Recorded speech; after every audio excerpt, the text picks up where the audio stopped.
발전은 늘 경쟁을 통해 이루어져 왔습니다. 특히 라이벌 간의 경쟁은 이를 더욱 촉진시켜주기도 하고요. 하지만 모든 경쟁이 그렇게 해피엔딩은 아니죠.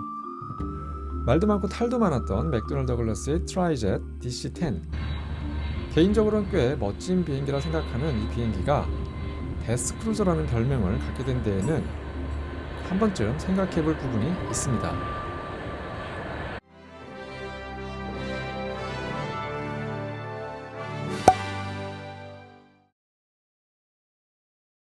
양대 세계대전을 거치며 급격히 발전한 항공기술로 르네상스를 맞이한 1940, 50년대 더글러스는 잘 나가는 회사였습니다. 유명한 DC 시리즈는 항공시장을 평정하고 있었고 보잉을 포함한 경쟁사들은 적수가 되지 못했습니다. 1952년 세계 최초의 제트 여객기가 등장해 운항을 시작했지만 이 신기종은 두 차례의 공중분해 사고가 나며 기세가 주춤했습니다.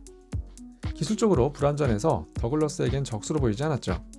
당시 제트 여객기는 시기상조로 보인 것도 사실이었습니다.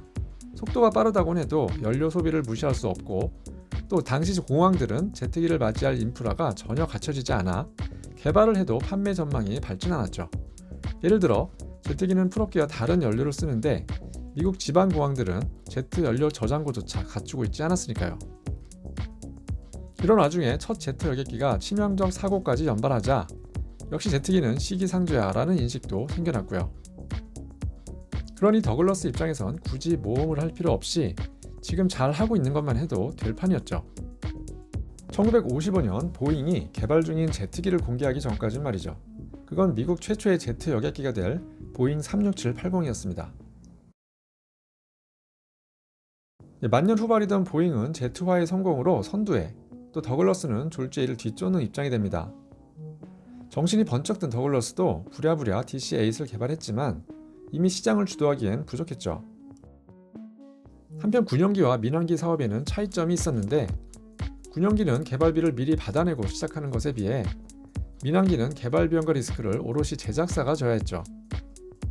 특히 엔진, 각종 전기, 유압장치, 항전장비 등의 개발 비용이 크고 개발 지연의 소지도 컸는데요.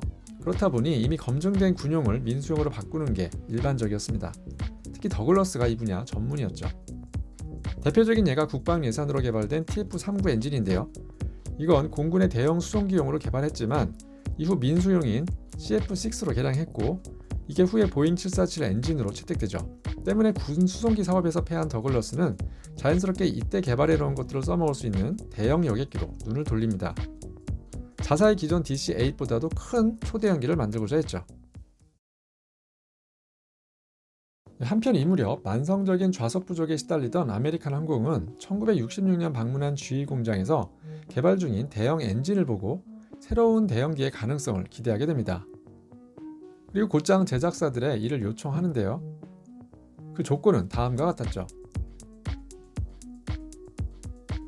마침 초대형기 개발에 관심 있던 MD는 비록 747급의 더블데커는 아니었지만 일단 이걸 덥석 받아봅니다. 사실 아메리칸 항공은 이런 쌍발을 원했지만 당시 개발 중인 엔진은 당연히 성능은 물론 신뢰성조차 검증되지 않은 상태였죠. MD는 항공사들을 잘 설득해서 산발 엔진으로 유도합니다. 당시는 산발기가 납득될 만한 시기였으니까요. 당시 MD의 계획은 일단 산발 엔진 기종으로 시작을 하고 이후 동체를 연장한 후 4발 엔진을 단 장거리 기종을 개발해 보잉에게 당한 서력을 하겠다는 것이었죠. 하지만 당시엔 차세대 기종으로 초음속기가 대세로 여겨지던 시절 4발 엔진의 장거리 기종엔 이미 747이 있었기에 MD의 4발 장거리기 개발은 그저 야무진 꿈일 뿐이었죠. 한편 그 와중에 MD엔 악재가 생겼습니다. 혼자 노리던 이 대형 산발기 시장에 경쟁자가 나온 것인데요. 예상외로 C5를 포함 군용기를 휩쓸고 있던 로키드였습니다. 로키드는 1967년 9월 L1011 프로젝트로 출사표를 던집니다. 다급해진 MD도 두 달 뒤인 11월 DC-10 개발을 발표하죠. 그나마 다행이었던 건 진작에 항공사들과 물밑 작업을 진행해왔기에 개발 프로세스는 빨리 진행될 수 있었죠. 시간 관계상 DC-10은 기존 기종의 기술을 대거 사용하고 또 불필요한 시도는 되도록 안 하는 걸로 했죠.